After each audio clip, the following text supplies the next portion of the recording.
دا د پیسو خزانه ده، خزانه ایمرجنسي کې تا ته د پیسو ضرورت شو، دا وظیفه ته وکړه ایمرجنسي کې. یو دا ګوره یو طریقه درته ښیم، ایمرجنسي کې تا د پیسو ضرورت څومره پیسو چې تا ضرورت اربونه کربونه هم درته پکار انشاءالله ایمرجنسي کې به تا ته درځي.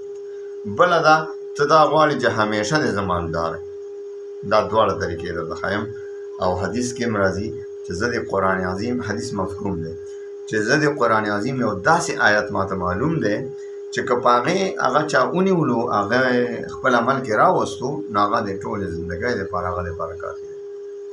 نو داسې وظیفه درته ښیم نن چې دغه آیت تاسو ټولو زندګۍ دپاره کافي دی. تا ته به چېرته د مال مشکلات نه پېښېږي انشاءالله العزیز. هغه آیت کوم دی؟ د سوره طلاق 2 آیت او اخیری دریم آیت او 2 آیت لږ حصہ. ومن يتق الله يجعل له مخرجا ويرزقه من حيث لا يحتسب ومن يتوكل على الله فهو حسبه إن الله بالغ أمره قد جعل الله لكل شيء قدرا.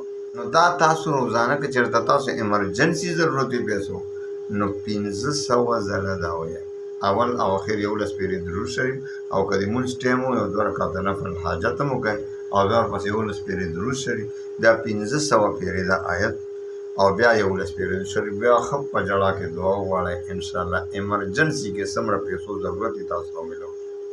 بل دی ته دا غواړئ چې ټوله ژوند مې د غربت نه په امان او مالی ټینشن ما ته همیشه وي، نو روزانه د ماسخوتن د لمانځه نه پس 40 پیرې دا 40 پیرې روزانه د خپل ژوند معمولي جوړ کړه. دا پکې نشته دی دومره ورځې، بس ټوله زندګي به د انشاءالله د پریشانو نه بچ وي، مالی پریشاني به درته ني، قرض بر باندې ني، که قرض بیا به زر تر زر ختم شي انشاءالله. الله دې موږ ټولو باندې رحم وکړي، ټولو مسلمانانو ته الله ټوله زندګي د خوشحاله او نه ډکه کړي. و آخر دعوانا